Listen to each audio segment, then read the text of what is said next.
आपला गृह विभाग, राष्ट्रीय सुरक्षा, आपल्या राज्याची सुरक्षा आणि हिंदुत्ववादी सरकार आहे।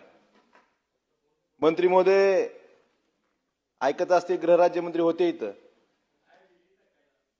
नाही तुम्ही लिहा, उत्तर द्यायचं। अध्यक्ष महोदय, आपल्या महाराष्ट्राचे आराध्य दैवत छत्रपती शिवाजी महाराज आणि आपल्या तमाम महाराष्ट्रातल्या सर्व जनतेची कुलस्वामिनी आई तुळजाभवानी। अध्यक्ष महोदय, 1659 ला विजापूरचा एक सरदार अफजल खान तुळजापूर पंढरपूर मार्गे छत्रपती शिवाजी महाराजांच्या स्वराज्यावर स्वारी करून ते स्वारी आली होती। येताना वाटेत त्यांनी तुळजापूरला पंढरपूरला मंदिराची तोडफोड करण्याचं, त्यासाठी मंदिरं नष्ट करण्यासाठी त्यांनी प्रयत्न केले। त्यावेळेस तुळजापूरला सुद्धा त्यावेळेस त्यांनी तुळजाभवानी मूर्तीला नुकसान पोहोचवण्याचा प्रयत्न केला होता। परंतु अध्यक्ष महोदय, त्यावेळेस तिथल्या स्थानिक पुजाऱ्यांनी, तुळजापूरकरांनी त्या मूर्तीचं रक्षण आदिलशहाच्या फौजेपासून केलं होतं आणि मूर्ती सुरक्षित ठेवली होती। पण आता हिंदुत्ववादी सरकार आहे, आता तुळजापूर सुरक्षा धोक्यात आली। अध्यक्ष महोदय, कशी आली?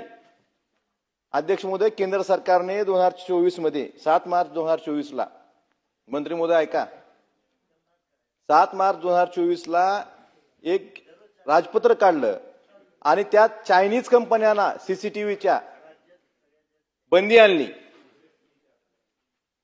कशासाठी बंदी आणली? की याचे सर्व्हर चायनामध्ये आहेत, ह्याचा डेटा लीक होऊ शकतो, ते सर्व्हर चायनामध्ये असल्यामुळे भारत सरकारने त्याला बंदी आणली। पण आपल्या गृह विभागामार्फत एक काम झालं, सीसीटीव्ही तिथं आता सीसीटीव्ही बसवले 64-67 ठिकाणी। आणि कुठले सीसीटीव्ही बसवलेत?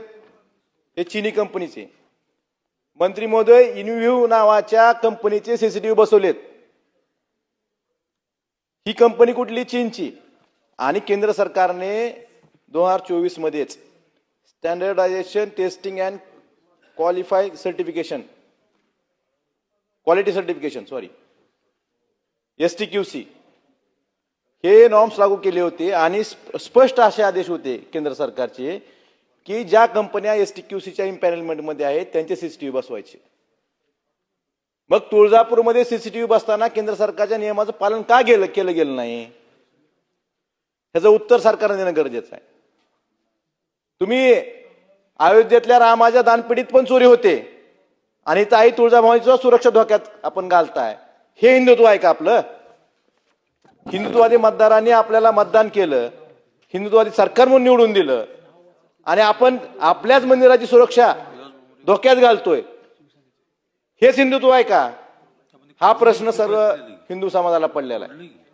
अध्यक्ष महोदय, याबाबत STQC मध्ये इम्पॅनलमेंट नसताना सुद्धा त्या ठिकाणी सीसीटीव्ही बसवले गेले आणि ह्याची कार्यान्वित यंत्रणा कोण आहे? अध्यक्ष महोदय, मंत्री महोदय, गृह विभाग कार्यान्वित यंत्रणा आहे।